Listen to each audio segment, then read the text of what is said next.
Assalamualaikum warahmatullahi wabarakatuh. Pemirsa, bertemu lagi dengan saya Suci Ramadhani. Berbicara tentang hijrah, istilah hijrah mungkin sudah tak asing lagi di telinga kita.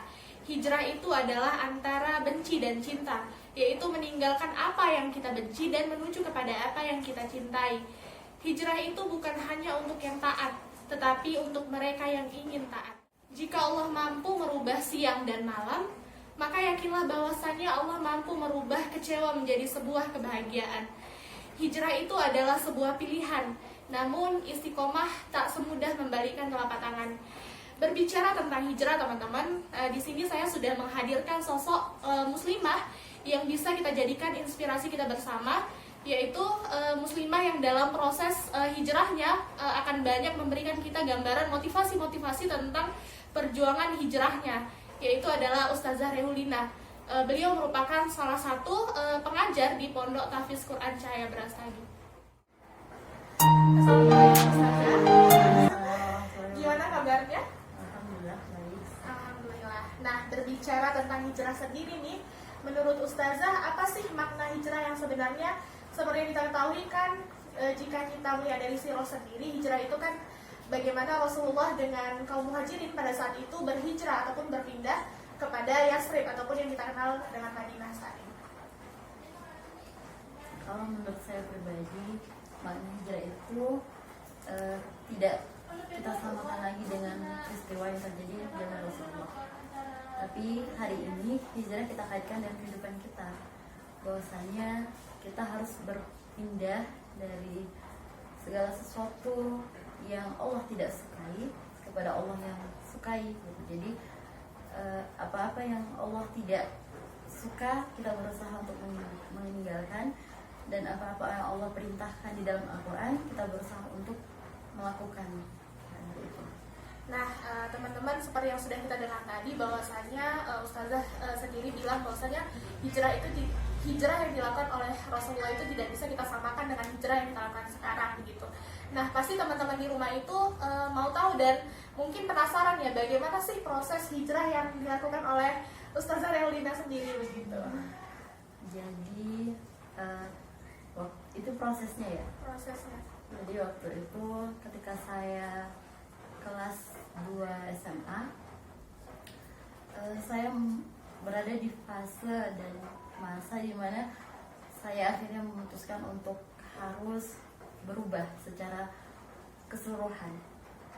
Sebenarnya waktu itu saya sudah terbiasa dengan hal-hal, kalau dibilang tentang pakaian gitu ya, tentunya saya sudah berusaha untuk menggunakan bagaimana yang sesuai dengan Al-Quran. Tapi saya benar-benar paham apa yang semestinya saya lakukan itu ketika setelah saya ngaji. Jadi setelah saya belajar, akhirnya saya makin paham bahwasanya ternyata di dalam Al-Quran sudah ada perintahnya, dan kita sebagai seorang muslim tidak ada hak untuk untuk menolak perintah Allah itu tadi gitu. Karena kan tujuan kita, Allah ciptakan itu memang untuk beribadah gitu, dan salah satu bentuk ibadahnya kita kepada Allah itu adalah mentaati seluruh perintahnya gitu, dan menjauhi seluruh larangannya.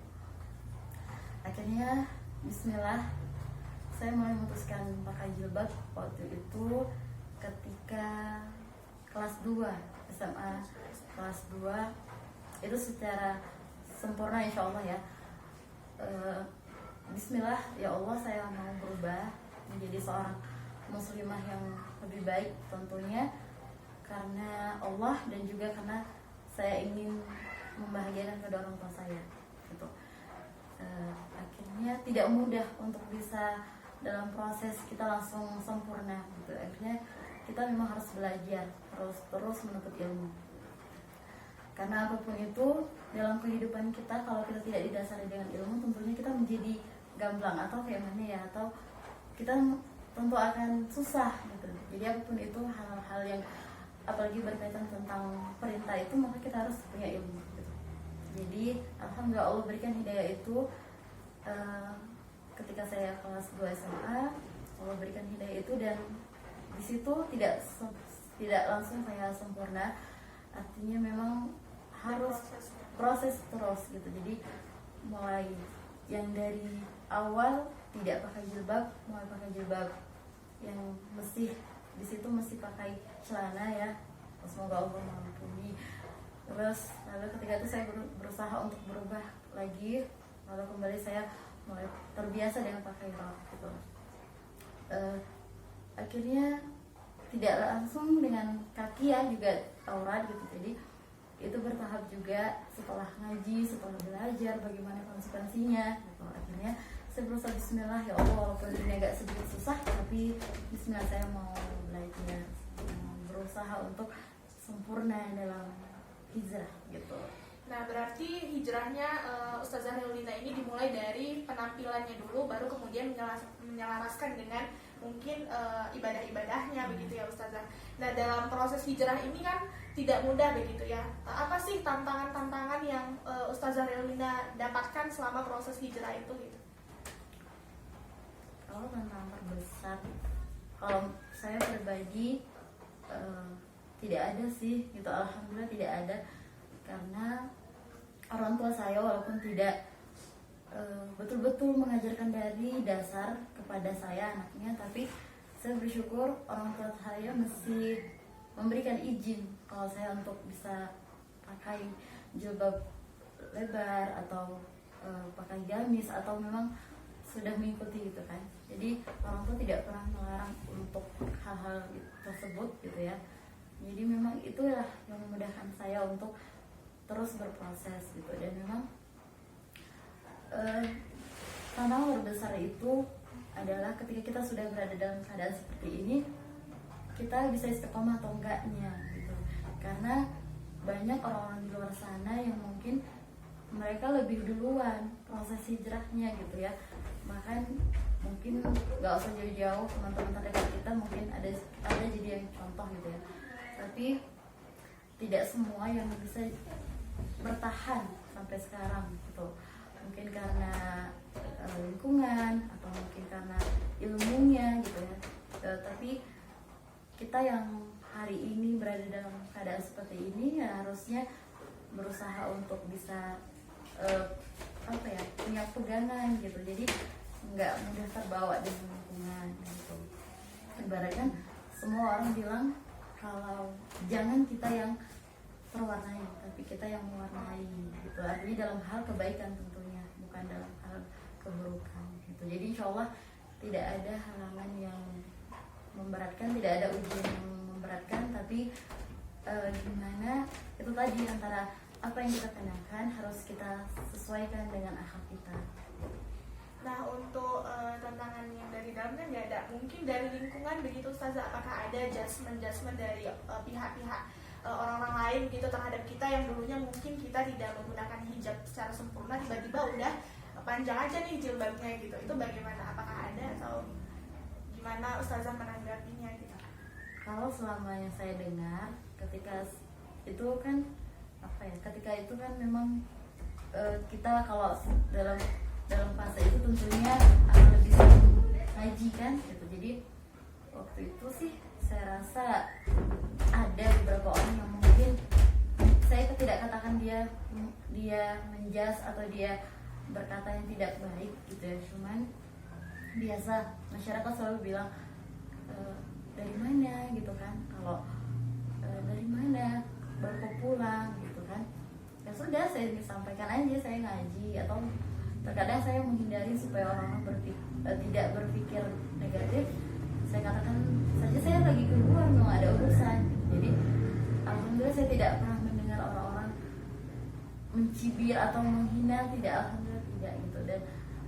Dan saya sekarang pun lebih, insya Allah lebih terjaga gitu, karena lingkungan ya insya Allah memang akan membuat saya terus berada dalam hal itu tadi.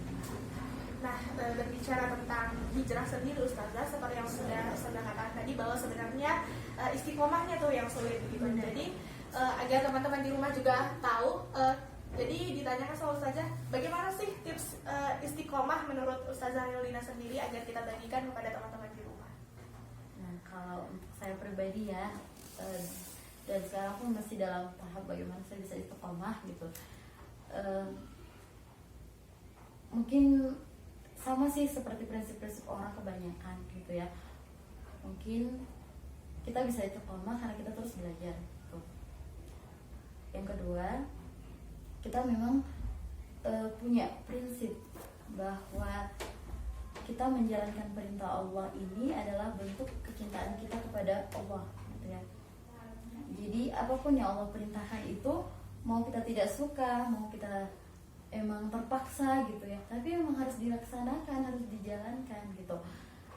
Karena memang apa yang Allah perintahkan itulah yang terbaik untuk kita gitu. Jadi nggak ada alasan kita untuk menolak atau mencari mencari sisi lain gitu. Jadi memang ketika kita sudah belajar, kita akan punya prinsip bahwasanya apa yang hari ini aku lakukan adalah benar, dan apa yang tidak aku lakukan itu memang tidak benar gitu. Jadi kita sebagai seorang muslimah harus punya prinsip gitu. Nah, dan prinsip yang ketiga adalah kita harus berkumpul dengan orang saleh, karena dengan kita berkumpul dengan orang saleh maka akan saling membuat kita semakin kuat jika berada dalam hijrah kita. Nah teman-teman, begitulah tips yang diberikan oleh Ustazah. Semoga nanti tips ini dapat kita amalkan di kehidupan kita sehari-hari. Yang pertama itu adalah kita harus terus belajar dimanapun dan kapanpun. Kemudian yang kedua itu sebagai seorang muslimah, tentunya kita harus mempunyai prinsip. Apapun yang kita lakukan itu, ibadah apapun yang kita lakukan itu harus hanya karena Allah begitu. Kemudian yang ketiga adalah berkumpul dengan orang-orang soleh.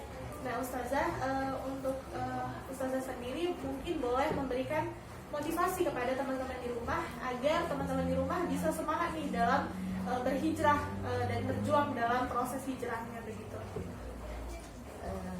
Tentunya pahala yang dijanjikan Allah ketika kita berusaha untuk menjadi lebih baik adalah surga ya.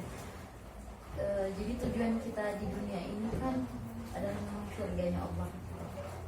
Tentu tidak mudah bagi kita ketika kita memilih untuk tujuan kita surga. Jadi memang harus bersusah payah di dunia supaya memang ketika nanti kita menghadap Allah, kita berada dalam keadaan terbaik seperti itu. Jadi untuk teman-teman muslimah dimanapun berada, tetap semangat dalam proses menjadi pribadi yang lebih baik. Selalu berusaha bagaimana kita mendekatkan diri kepada Allah, selalu belajar dekat dengan orang soleh seperti yang tadi saya sampaikan. Dan terakhir mungkin kita berdoa, karena memang di antara semua ikhtiar yang kita lakukan tidak sempurna kalau kita tidak berdoa gitu ya. Kita minta keteguhan hati kepada Allah supaya Allah memang jaga kita, supaya Allah kuatkan kita dalam proses.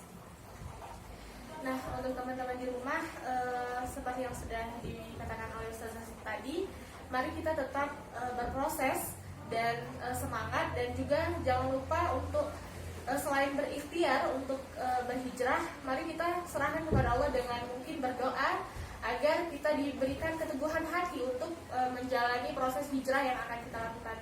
Mungkin hanya sekian bincang-bincang kita dengan Ustazah. Terima kasih kepada Ustazah Rilina yang sudah menemani teman-teman di rumah. Semoga apa yang disampaikan akan menjadi motivasi untuk kita agar kita dapat semangat dalam berhijrah. Mungkin demikian teman-teman, saya akhiri. Wassalamualaikum warahmatullahi wabarakatuh.